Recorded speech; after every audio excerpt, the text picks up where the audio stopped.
एक वाराणसी में विद्वानों की नगरी है, तो गांव का किसान मेहनत करके अपने बेटे को विद्वान और बड़ा तपस्वी एक योगी बने, इसलिए बचपन से पैसा भेजता रहा, उसको व्याकरण पढ़ाता रहा सब। और बेचारा किसान था पर बहुत भक्त था, प्रतिपल नाम जप करता। और बहुत वर्षों बाद उसका जब पुत्र आया तो उसने अपने घर में देखा तो देहात का सब हे भावना हुआ कि मेरे माता पिता क्या मतलब ऐसा। तो माँ ने कहा पिता तो यमुना पार खेत में मड़नी देहात में कहते गेहूं की जो फसल परिपक्व हो जाती है उसमें जो दाने निकाले जाते हैं तो पहले बैल से निकाले जाते थे, ऐसे फैला दिए गए, ऊपर बैल चला दे, वो कई दिनों में 15-20 दिन में फिर कहीं वो भूस और गेहूं अलग अलग हो। अब तो 1 घंटे में वो तेसर में पहले सब नहीं था, तो उसे देहात में मड़नी कहते थे, बैलों के द्वारा उसे कचरा के फिर अन्न निकाला जाता। तो उन्होंने कहा कि फिर पिताजी को सूचना कर दो कि मैं आया हूँ। उनका बच्चा सूचना करने के लिए तो हमें दूसरी तरफ से जाना पड़ेगा और सीधे तो सामने ही है, और उनको तैरना आता, मुझे तो तैरना आता नहीं, तो या तो तुम बोले नहीं मैं क्यों जाऊं, आप चली जाओ, लेकिन मैं योग सिद्धि जानता हूं। और उन्होंने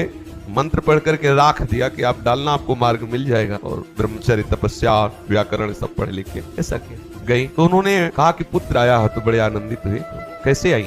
उनका उसने राख पढ़ के दी थी। अब जाऊं कैसे? तो घुस दे दिया, कहा राम राम राम राम ले इसको डाल दे। तो वो जब आई तो घुस डाल के आई, तो वैसे ही हुआ। अब जब आई तो लड़के से कहा कि पिताजी आ रहे हैं। पिताजी सब ऐसे रज लगी, सब घुस लगाओ तो करके आए। तो उसने प्रणाम नहीं किया, कहा नमस्कार, ऐसे दूर मतलब आचार्य है तो नमस्कार, तो हंस दिए। उनके लिए तो बच्चा है ना, हंस दिए। तो उनका पिताजी हंसे क्यों? बोले बच्चा हम तो तुमने पढ़ाने लिखाने के लिए भेजा था, लेकिन तुम तो मूर्खता पढ़ के आए। विद्या विनयम ददाति, तुम्हारे अंदर विनय नहीं है, इसका मतलब तुमने विद्या का अध्ययन नहीं। बोले कैसी बात, किसी भी शास्त्र से कुछ बोले ये अहंकार है, विद्या नहीं, विद्या का प्रभाव है, वो नम्र और विनयशील हो जाता है। ये शरीर तुम्हारा पिता है और तुम नमस्कार बोल रहे हो, ना तो झुककर मस्तक रखना ना। ये तुम्हें लग रहा है ना कि पिता गंवार है, किसान है और मैं विद्वान व्याकरण पढ़ा, लेकिन इसी किसानी और इसी गंवार पने से तुम्हें विद्वान बनाया, तुम्हें वहां भेजा, तुम्हें इतना पता नहीं। तो उन्होंने कहा माताजी से कि माताजी जाने के लिए तो हमने राख दी थी, आई कैसे? बोले पिताजी के घुस देने से। तो उनका पिताजी आप में ऐसी कौन सी शक्ति आई? हमने तो मंत्रों का अनुष्ठान किया। बोले बेटा सच्चाई से भगवान के द्वारा दी हुई किसानी करता हूँ, आए हुए धन से, अन्न से, संतों